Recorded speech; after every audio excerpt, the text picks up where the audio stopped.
This is Women Who Build Empires, a podcast celebrating women entrepreneurs and thought leaders who are turning the tables on outdated old school belief systems and building business empires that align with who they are, how they work, and how they are leaving a lasting legacy. And I'm your host, Emmy Kirshner, serial entrepreneur, investor, and business consultant for ambitious women entrepreneurs who are boldly taking their business to the next level. In each episode, you're going to get to know the women who are unafraid to put it all on the line as they share the stories of how both success and failure have helped them become incredible CEOs. Hey, Empresses. One of the things that resonates with me about today's guest, Alison Monahan, is that she did not know what she wanted to be when she grew up. Until one day at lunch, she decided to go to law school, which she did. She graduated from Columbia Law School in 2006, had a fantastic career as a patent litigator, and then went on to create The Girl's Guide to Law School, which rapidly became a leading resource for women and some men embarking on a legal career. She later met and then partnered with her current business partner, Lee Burgess, and co-founded Law School Toolbox, which helps demystify the law school and early legal career experience so that you could be the best law student or lawyer you can be. In the episode, we talk about a whole host of different topics, and what I found particularly interesting was how strong her relationship is with her business partner, Lee. She talks about what makes it so strong and how they are able to continue to grow, not only together, but grow the business in a way that is truly exceptional. We also talk about passing the bar, what that looks like, how difficult it is, and AI. Hey, Alison, welcome to the podcast. I can hardly wait to hear about your business and just your journey as an entrepreneur. But first, I want to welcome you to Women Who Build Empires. Well, thank you. I am delighted to be here and really excited to chat. Yeah, so I just want to dive right in. Like, tell me everything. Where do you want to start? Why Law School Toolbox? What was the catalyst for that? Yeah. So if you told me in law school that I was going to end up running a business, I would have said that was totally ridiculous. I'm like, I don't know anything about this. I have no interest in this. I have no aptitude for this. That's just not what I'm going to do. But yeah, it turns out that being a lawyer, particularly in a large firm, is extremely demanding on your time. And at some point, I think I read Tim Ferriss's The 4-Hour Work Week and realized maybe there were other ways to make a living that did not involve selling my time. So that was kind of percolating around, I guess, in my head. And when I was in law school, I'd had the idea to write a book for women in law school, kind of all the stuff I wish that I'd known. And so my friends at some point got sick of hearing about this book. And we're basically like, look, you either need to write this book or stop talking about it. And if you're going to write it, you basically have to quit your law firm job. So I kind of thought about it and I was like, well, maybe there is a way to do this. So I quit my job and I started writing the book and I went through all the steps, tried to get an agent, all of these things, did the proposal. Nothing was really flying. And I realized I had a life coach at the time and we'd kind of made a schedule and I was like, I'm going to be sitting at my computer alone at my kitchen table for the next 18 months before I finish this book. And she sort of said, look, you have a design background. You used to be a web programmer. Maybe you should just take the book and kind of put it on the internet and see if anybody is interested. Because if not, what's the point? No reason to write it. So that actually became my first website, which was The Girl's Guide to Law School. And through that, I actually met my now business partner on Twitter. We both, were kind of back in the day before Twitter was just bots talking to each other and it was actual people. We traded some links and realized we lived about a mile from each other, decided to have coffee because it was in that phase where neither of us were really knew what we were doing. And we're just sort of talking to anyone, who was around and would talk to us. So we met for coffee. Turned out she was a bar exam tutor in California, working one-on-one with students in person, and kind of just started this business. And the second time we met for lunch, like a month or two later, by the end of lunch, we had decided to go into business together. We were going to take sort of my tech design, web background, knowledge of how to do all these things on the internet, plus her teaching background, and basically created the Law School Toolbox at that lunch. That's pretty amazing. Yeah, I kind of joke it's like a shotgun marriage, which actually worked out. No, I mean, we got super lucky. Like, I'm not sure I'd recommend most people do that. Turned Yeah. out, we were great business partners, like really compatible people, and also very congruent kind of, puzzle. If you fit the puzzle piece together of like what she knows versus what I do and I know, it just really fit together really well. So I feel like we got super lucky on that. I would say yes, given the number of partnerships that I've seen come together and dissolve over time, mostly unhappily, Right. with people having hurt feelings or upset. So, what a blessing to. No, super lucky. I mean, I think we've like barely even had disagreements ever, like on anything. Like, remember, like one time we sort of fundamentally disagreed very early on about someone or something. And it was just like, ooh, I don't know. But like, that was basically the only time. I mean, her husband jokes that I'm her work wife, because that's kind of how close we are. We're like trustees on each other's trust and things like that. Yeah. What has kept the relationship fostering growth and keeping both of you together and working like it sounds like a really good way? Yeah. I mean, I think both of us have always tried to be flexible in terms of like what has come up in the other person's life or experience. I mean, for example, one of the places we really started to scale our business and bring people on to help, which I think is kind of usually a hard step for any entrepreneur to figure out, like, is this the right time? Was kind of forced upon us because Lee, my partner, she was pregnant with her first kid.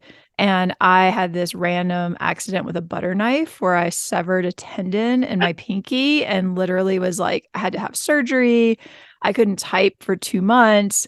And so that was kind of the point where both of us sat down and we're like, okay, we need to bring people on. And so I think that sort of flexibility of like not freaking out about everything, but just being like, all right, this is how things are going. This is what we need to do. And ironically, that's, kind of one of the things that allowed us to start scaling the business was obviously having people work with us. And I think that level of flexibility and just being very open about what's going on. One of kind of our primary considerations with anyone we work with is like, look, you can just tell me what's happening in your life. Like, I want to know if it's going to impact anything. You don't have to hide things. We're not going to like fire you because something's happening or your kid's sick or whatever it is, or your dog needs surgery and you're going to be like distracted for a few weeks. Things happen.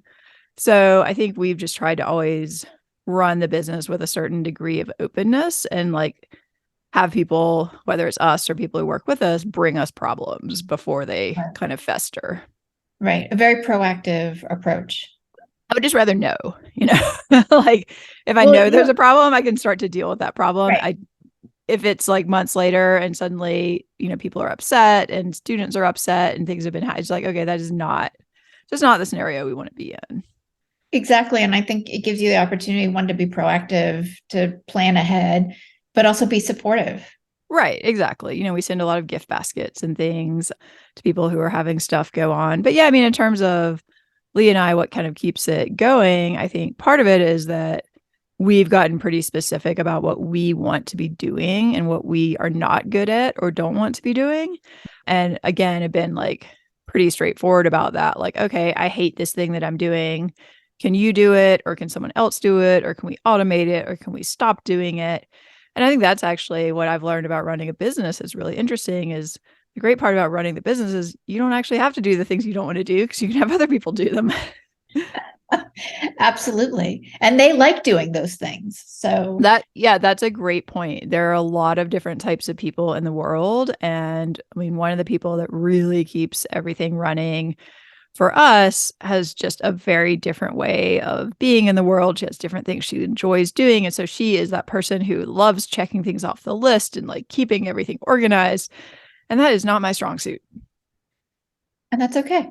Yeah, exactly. And I'm like, I am happy to have this person like do everything and like, she's so nice and like so patient and answers questions that I would just be like, this is idiotic, like so patiently. And I'm like, you are amazing. I'm so happy that you are doing these things for me. Absolutely. Do you find that you're more of like the idea generator, visionary? Yeah, I mean, I'm kind of the builder. I actually have like a master's in architecture.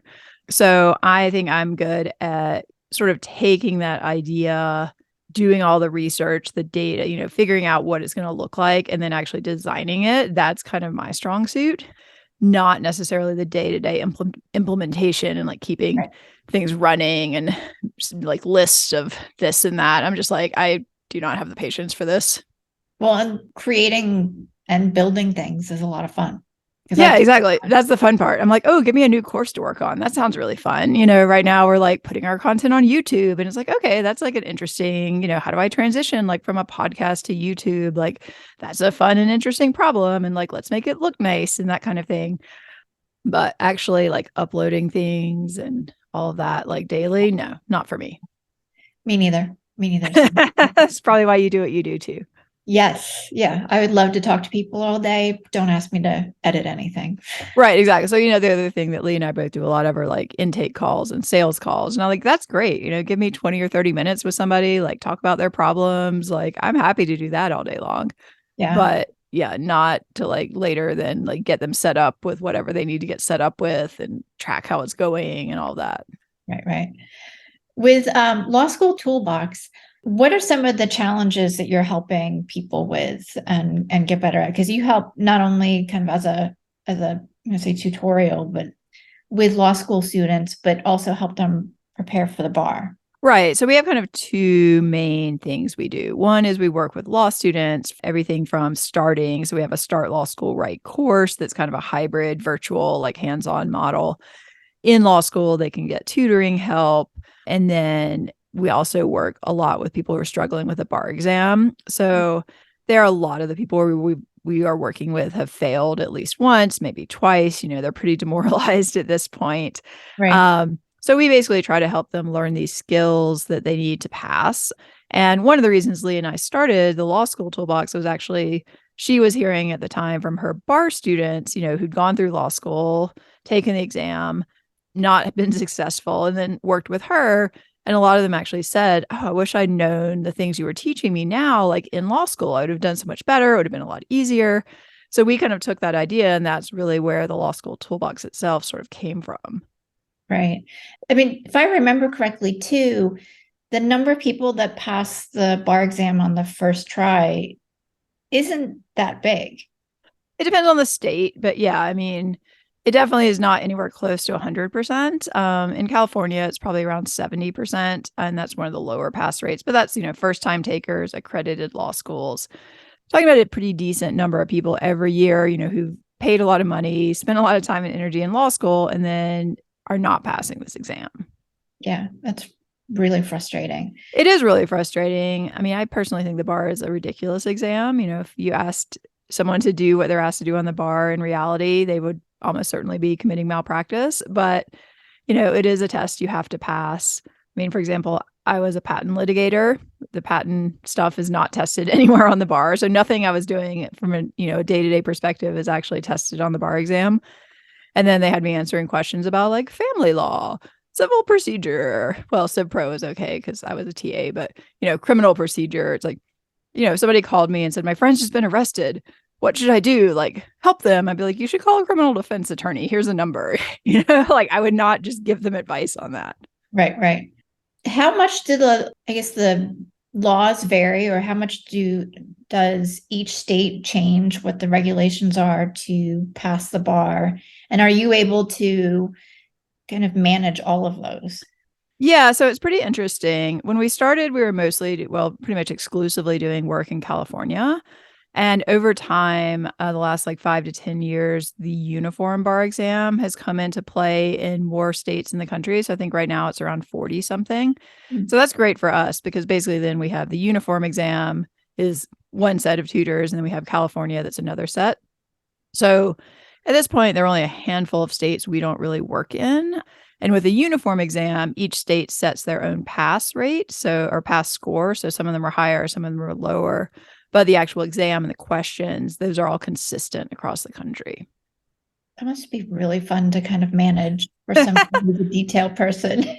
Yeah, I mean, I'm not trying to call it fun. No, we don't actually create substantive materials. So we use substantive materials that other people have created with our students. Uh-huh. We focus a little more on process. So we have some like video workshops and things we've created where they do questions along with us and we kind of break it down. So stuff like that is super interesting to make. But like, yeah, maintaining, I mean, particularly now when like laws are changing left and right, thank you to the Supreme Court, that is definitely kind of an open question right now of like, what law are they testing? It takes 3 years to develop questions, but this fundamental piece of law just changed like a year ago. Are they just not testing the topic? This is literally a conversation going on like in my Slack group with my tutors this week is like, what do I tell people, Yeah. Yeah. And what type of communication and personalization do people who are using your platform get? Well, I mean, they're working one-on-one typically with a tutor. Okay. So we create a custom schedule for them. So that's in a tool. I don't never know if they pronounce it Asana or Asana. I mean, I took yoga classes, but usually we go with Asana for the non-yoga. Yeah. So yeah, they have a schedule and it's a really, particularly with really with both, it can turn into a pretty intensive relationship because there are a lot of kind of fraught emotions around a lot of this. There's a lot of shame, a lot of, all the things that people struggle with, procrastination, anxiety, all of that stuff comes to play here. So a lot of what our tutors are doing is kind of managing that piece of the puzzle as much as like, oh, your essay did not address this topic that it should have addressed. Even something like that is like, how do you say that to somebody? Different students are going to require a different approach to be able to hear that. Yeah. And how have you grown over the last several years? Well, COVID was super interesting. For everybody. So, yeah, for everybody. I mean, ironically for us, actually, our Law School Toolbox tutoring business really took off with COVID, I think because everything went virtual. And so students like didn't have access to a lot of the resources they would normally have had, dropping by office hours and things like that just weren't an option. So we actually saw a pretty big uptick in that business. The bar exam was a complete mess during COVID. Like it's supposed to happen twice a year in February and in July. So the February exam happened like literally weeks before COVID really kind of popped up in 2020. And then the July exam kept being postponed. It was supposed to happen in July and then August and September. So it finally happened in October in like a truncated form, which messed up everybody's results because usually they'd get the results in November and then they weren't getting them until like January. So that was all like a big old mess. But eventually it's kind of settled back into place. So we've kind of, maintained essentially a steady state to some growth throughout that. And it's just been like a kind of wild ride. Cool. What does that look like for you from a challenges perspective? Like what in systems, processes, what you're building, how you're helping students learn better as you're continuing to grow? Like what changes or roadblocks have you come up against? That's a really interesting question. So most recently, to be honest, Lee and I had sort of taken our eye off the ball a little bit over the last year or so, just because, everybody's been distracted. The tutors have been a little distracted. So we kind of got the sense after this last bar season, based on sending out a student survey and things, that I was like, we should survey the students. Kind of got some negative feedback and, some of it was pretty valid. So that's kind of caused us to step back, kind of take a look at the whole process of working with students. What are we not paying attention to that maybe we should be paying attention to? So starting now, I've actually started sending out a weekly email survey, kind of just a check-in to all the students who are active, saying, again, how did your week go? Asking them some specific questions. Doing the same thing with the tutors, like sending them an email, like, who are you concerned about? Like, how was your week gone? That kind of thing. So that's been really interesting over the last like 3 or 4 weeks. I started trying to figure out that process, like, who is sending this stuff. Again, sort of the thing I'm not good at, like sitting and copying and pasting, but I'm doing it right now. And I'm like, maybe someone else could be doing this. But then like looking at the data is like, oh, this is such a hassle. But at the same time, it's actually really useful and interesting. So I think there's some resistance to kind of doing that. But at the same time, I think it's been already like pretty beneficial just in that we can step in and kind of check in with people like, hey, you're telling me you're concerned about the student. Do you want me to step in, reach out to them? Or if a student maybe has told us something in the survey that they haven't brought up with their tutor, we can reach out to the tutor and say, hey, FYI, this is an issue you might need to check in on. So your level of customer service and client experience is really high. Well, we're trying to make it very high. It was not super high necessarily for the last year or so, but I think it's one of those things. Like on the one hand, you want to trust the people that are working for you, but at the same time, you also need to make sure that balls are not being dropped because people are losing focus or whatever it is. Right, right. How has that impacted the way you lead or develop your team? I would say in some cases, we've had to step in a little bit more and kind of take back things that had been outsourced, maybe too much. um, so, yeah, it was funny. I was doing this program and they were like, oh, you should outsource everything. And it's like, okay, well, I think in this case, we've kind of over delegated in a sense. And there were certain things that had been delegated that needed to come back and have a little more attention from the top, basically. And for people to know that, so all the tutors are aware at this point, we are sending surveys to your students every week. If there's anything of concern, we'll let you know. So, they know that there are these checkpoints. Right, right. I think that's part of growth with any company, though. Yeah. Finding that right balance of delegating, really building trust and relationships with your team, in your case, your tutors, and then continuing to expand and having obviously great experiences for your clients. Right. I think it's a balance because you don't want to be micromanaging people but at the same time, if there's we were talking about earlier, if there's an issue, I want to know about that sooner rather than later. So in this case, I think we've tried to sort of frame it as a partnership. We're going to be checking in with them and we'll let you know if there's a problem. Right, right. I'm going to shift gears just a tiny bit. And I'm curious if you met somebody who was potentially thinking about starting an educational platform, what advice would you give them? That's a great question because lawyers love to think that they're going to do some type of thing, not necessarily education, but oh, I want to do career counseling website for students or whatever. I guess the first thing, and this maybe is not super encouraging, is a lot of the stuff is harder than it looks.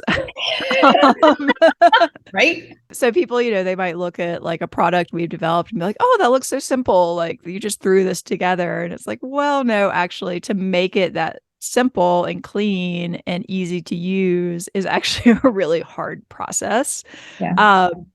So I think people need a lot of clarity around kind of what they're bringing to the table. Also, what kind of the market is for that. I mean, the reality in the legal space is this is not a huge market. So, if I were just doing some sort of educational thing, I might be like kindergarten, everyone goes to kindergarten, versus law school, which is not a huge market. And I would say everybody who's in law school can most certainly use Law School Toolbox. Yeah. Well, we have a free podcast that actually a lot of people listen to. We've had upwards of 4 million downloads at this point on the two combined. So, we try to put out a lot of free content that's actually really solid and really helpful. Because we understand not everybody can just drop hundreds of dollars an hour on a tutor. And, that's not necessarily fair. And, we try to provide a lot of value, but at the same time, we understand that's just not feasible for everyone. Yeah. Yeah. How is AI impacting your business? Ooh, I'm definitely playing with it. I mean, I think the legal profession is ultimately probably one of the things that obviously is already being impacted and will be impacted. One of the ways I was trying to use it recently is, as I mentioned, we have all these podcasts, we're trying to turn them into videos. And part of what we want to do is basically generate slides. It's okay, well, I have this transcript that's 20 or 30 minutes long. Is there any way I can basically make an AI generate my slides for me? Turns out you kind of can. I mean, it's not entirely perfect, but I was basically running the transcript through and it was generating bullet points and even in one case images all the way into the slides. So that was kind of cool. I'm not sure we're actually going to use it, but I mean, I think, we give a lot of feedback. And our feedback is really detailed and really good. So I don't think that currently that is something that we can really train an AI on, but it's definitely something I'm looking at. And, I don't think it's something that necessarily would be 100%, but it may be this sort of thing where we could basically train an AI on like the questions and the answers and the answer keys and samples and blah, blah, blah. And then maybe it gets, 70% of the way there. And then an actual tutor comes in and kind of like does the final pass. So we're definitely looking at it. I've been playing with it more, and more from an idea generating, brainstorming, not copywriting from the perspective of using what it is, but more the idea or a certain flow that I'm looking for. And it's been really fun. Yeah. I had a really interesting set of conversations one night with just like playing around with like Chat GPT, where I basically asked it to teach me certain legal topics as if I was a law student, who wanted to learn about this topic. And so I picked ones I was super familiar with from having been a TA. And then the really interesting part was I actually had it start generating practice questions for me on like very specific things like within this topic. And by and large, it actually did a pretty good job. There was one interesting case where there was like a logical flaw that it clearly like just didn't get because it wasn't a language thing. Right. So that was also kind of interesting. But by and large, like it was pretty good. Cool. I think it'll be very interesting to see how AI just continues to be included in how we work and the businesses that we build. Oh, for sure. I mean, I think anyone doing education, like I looked at what Khan Academy is using it for, and they've sort of trained an AI on all of their material. And so they're using it essentially like a tutor for whatever the topic is, where somebody the great thing they were saying is like, it never gets tired. It never gets bored. You can just keep asking questions. Right. It percolates. Very Yeah. So Yeah. so I kind of took the idea. I was like, well, what if I was a law student, like wanted to learn more about this topic and do like a practice problem? Like, I was giving it like pretty specific stuff, and it was giving me back like pretty reasonable questions to practice. Cool. What's next for you? Maybe in the next 5 years? Well, that is a fun question. Yeah. So one of the things that we have been thinking about, well, one thing, the bar exam is changing. So that's going to be a big kind of figure it out type of situation where no one's really quite sure what it's going to look like. That's the less fun part. But yeah, Leah and I are talking about possibly expanding into like particularly the media stuff. So the podcasts and the YouTube and stuff like that. We are interested in kind of expanding into other areas that we haven't really totally formalized yet, but just things that we would find interesting to talk about, other people might find interesting to listen to, and someone might be willing to pay us to talk about. Okay. So we have to stay tuned is what you're saying. Exactly. Because we're not sure either, but we'll figure it out. Yeah. I would think there's a lot of different topics and areas that you could potentially expand into and have fun playing with. Yeah, I think so. I mean, I think there's just so much that, you could talk about that people would probably be interested in. It's always a question of like, well, how do you monetize that? Like, are we going to sell something? Like, somebody going to pay for it? So, but these are just ideas we're batting around at this point. Oh, my fingers are crossed. Good luck. I'm sure it'll be Thank amazing. you. Thank you. For everybody who is listening, where can they find you and what is the podcast? Sure. So we have two podcasts. There's the Law School Toolbox podcast and the Bar Exam Toolbox podcast. Those are on all of your favorite listening apps. Apple Podcasts is probably the biggest one, but Spotify is actually really big for the bar exam one for some unknown reason. So you can listen to those. We have the website, lawschooltoolbox.com, barexamtoolbox.com. I also have my first website, The Girl's Guide to Law School, up. People can always email me, Alison, ALISON, at lawschooltoolbox.com, or pretty much any of those other domains too. Awesome. Thank you so much. I've loved our conversation and everything that you're doing to help students get through law school and take the bar exam. Well, thank you so much for having me. This has been really great. Awesome. It's my hope that you find at least one nugget of value in each episode of Women Who Build Empires. And if that's true, please follow and share Women Who Build Empires with your friends and leave a review on Apple Podcast.